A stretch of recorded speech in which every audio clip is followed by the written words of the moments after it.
এজন কেন্দ্ৰীয় গৃহমন্ত্ৰী 1 লাখ নিযুক্তি আৰু তেওঁ অসমলৈ অহাৰ বাবদ লগোৱা 962খন হোৰ্ডিং আৰু সেই হোৰ্ডিঙৰ বাবদ খৰচ কিমান জানেনে 1,72,00,000তকৈও অধিক অৰ্থাৎ 1,72,55,376ক যদি 962ৰে হৰণ কৰে তেন্তে এখন বেনাৰৰ নিৰ্মাণৰ নামত খৰচ হৈছিল প্ৰায় 17,937 টকা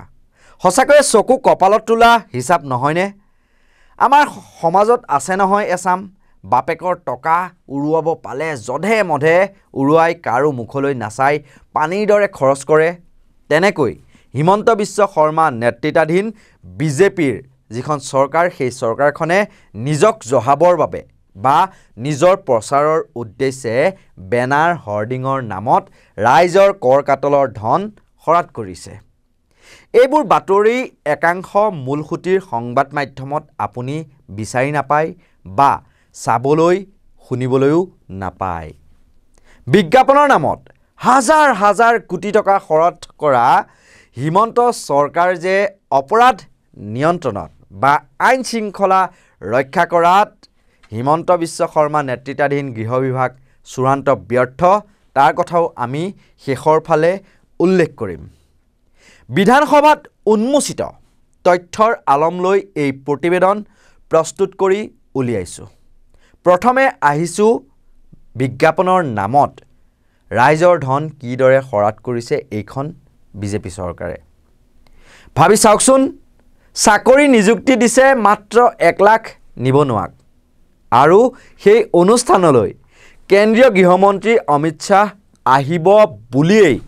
কেৱল হোৰ্ডিঙৰ বাবদ খৰচ কৰা হ'ল 1,72,55,376 টকা ৱাহ হিমন্ত বিশ্ব শৰ্মা ৱাহ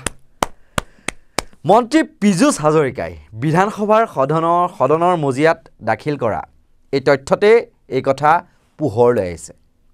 এই তালিকাখনলৈ ভালদৰে মন কৰক ইয়াত প্ৰকাশ পোৱা অনুসৰি কেৱল 2022-23 বৰ্ষত কেৱল হোৰ্ডিঙৰ নামত খৰচ কৰিছিল 15,84,73,806 টকা অলপ সবিস্তাৰে দেখুৱাইছো হিচাপ নিকাছবোৰ প্ৰধানমন্ত্ৰী নৰেন্দ্ৰ মোদী অসমলৈ অহাৰ নামত লগোৱা 394খন বেনাৰৰ বাবদ খৰচ হৈছিল এবছৰত 2,11,50,722 টকা অমৃত কলহ যাত্ৰাৰ 580খন হোৰ্ডিং আৰু ষ্টেণ্ড বেনাৰৰ নামত 39,03,815 টকা খৰচ হৈছিল লাচিত বৰফুকনৰ ওপৰত নাটকৰ হোৰ্ডিং আৰু ষ্টেণ্ডি যিটো লগাইছিল ষ্টেণ্ডি বেনাৰ হেতুৰ মুঠ 556খন আৰু খৰচ হৈছিল ইয়াৰ বাবদ মুঠ 25,24,709 টকা হাতে পাছে মিলাই কেৱল 2022-23 বৰ্ষত কেৱল হোৰ্ডিং আৰু ষ্টেণ্ডিৰ নামত খৰচ কৰিছিল 15,84,73,806 টকা ৰাইজৰ ধনে মন গৈছে পানীৰ দৰে উৰুৱাইছে খৰচ কৰিছে মুঠতে খৰাহিটো ভঙা হ'লেও পিতলৰ বাও লগোৱাৰ দৰে চমক দেখুৱাই ৰাইজক মোহিনীবান মাৰিবলৈ ধনবোৰ খৰচ কৰি আছে হিমন্ত বিশ্ব শৰ্মাৰ চৰকাৰে কেৱল ইমানেই নহয় এতিয়া আহিছো মন্ত্ৰী পীযুষ হাজৰিকাই সদনত দাখিল কৰা তথ্যৰ ওপৰত ভিত্তি কৰি কোনখন বাতৰি কাকত বা কোনটো টেলিভিছন চেনেললৈ কিমান টকা বিজ্ঞাপনৰ বাবদ দিলে সেই প্ৰসংগলৈ প্ৰথমে আহিছো মুখ্যমন্ত্ৰী হিমন্ত বিশ্ব শৰ্মাৰ পত্নী ৰিণিকী ভূঞা শৰ্মা মালিকানাধীন চেনেল কেইটাক 2021 চনৰ পৰা 2025 চনলৈ কিমান টকা বিজ্ঞাপন প্ৰচাৰৰ বাবদ দিলে প্ৰথমে নিউজ লাইভ 3,71,09,230 টকা লাভ কৰিছে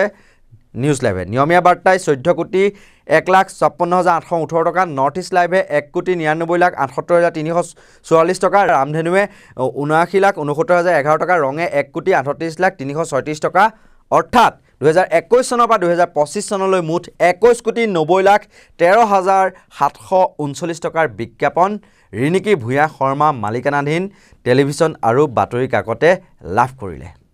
ইয়াৰ উপৰি মুখ্যমন্ত্ৰী হিমন্ত বিশ্ব শৰ্মাই সদনৰ ভিতৰে বাহিৰে বা সততে আক্ৰমণ কৰি অহা অসমীয়া প্ৰতিদিন বাতৰি কাকতে জনসংযোগ অসমৰ ফালৰ পৰা 13,42,15,317 টকাৰ বিজ্ঞাপন লাভ কৰিছে 2021 বা 2025লৈ। প্ৰতিদিন টাইম নিউজ চেনেলে লাভ কৰিছে 4,57,925 টকা। দ্য আছাম ট্ৰিবিউন গোষ্ঠীয়ে সৰ্বাধিক 23,58,55,082 টকা লাভ কৰিছে। এনেকৈ হাতে পাছে মিলাই অসমৰ টেলিভিছন, ৰেডিঅ' আৰু বাতৰি কাকতত বিজ্ঞাপন দিয়াৰ নামত 2021 চনৰ পৰা 2025 চনলৈকে 181,52,49,363 টকা খৰচ কৰিলে হিমন্ত বিশ্ব শৰ্মা নেতৃত্বাধীন বিজেপি চৰকাৰৰ জনসংযোগ বিভাগে। ভাবি চাওকচোন, বিজ্ঞাপনৰ নামত বতাহত টকা উৰুৱাৰ পাছতো কিন্তু অসমত ক্ৰমান্বয়ে অপৰাধ, আইন শৃংখলাজনিত পৰিস্থিতিৰ ঘটনা বৃদ্ধি পাবলৈ ধৰিছে বা ৰাইজৰ নিৰাপত্তা একেবাৰে নোহোৱা হৈছে। কিয় অপৰাধ প্ৰৱণতা বৃদ্ধি পাইছে ৰাইজৰ মাজত? বিজ্ঞাপনৰ নামত কিমান টকা খৰচ কৰিলে তাৰ তথ্য প্ৰকাশ পোৱাৰ সমান্তৰালকৈ হিমন্ত বিশ্ব শৰ্মাৰ আমোলত কি কি অপৰাধজনিত ঘটনা ঘটিছে তাৰো তথ্য প্ৰকাশ পাইছে বিধানসভাৰ মজিয়াতে। সদনৰ মজিয়াত হিমন্ত বিশ্ব শৰ্মাই নিজে প্ৰদান কৰা তথ্য অনুসৰি যোৱা এবছৰত 913টা হত্যা, 1091টা ধৰ্ষণ, 1369টা শ্লীলতাহানি, 447টা ডকাইতি, 3098টা অপহৰণ সংঘটিত হৈছে। বিগত বৰ্ষৰ 1 মাৰ্চৰ পৰা 2025ৰ 28 ফেব্ৰুৱাৰীলৈ ৰাজ্যত সংঘটিত হোৱা অপৰাধৰ তালিকা এয়া। অপৰাধমুক্ত অসম গঢ় দিয়াৰ লক্ষ্যৰেও ডাঙৰ ডাঙৰ হোৰ্ডিং আঁৰিছিল বিজেপিয়ে, কিন্তু ফলাফল এয়া।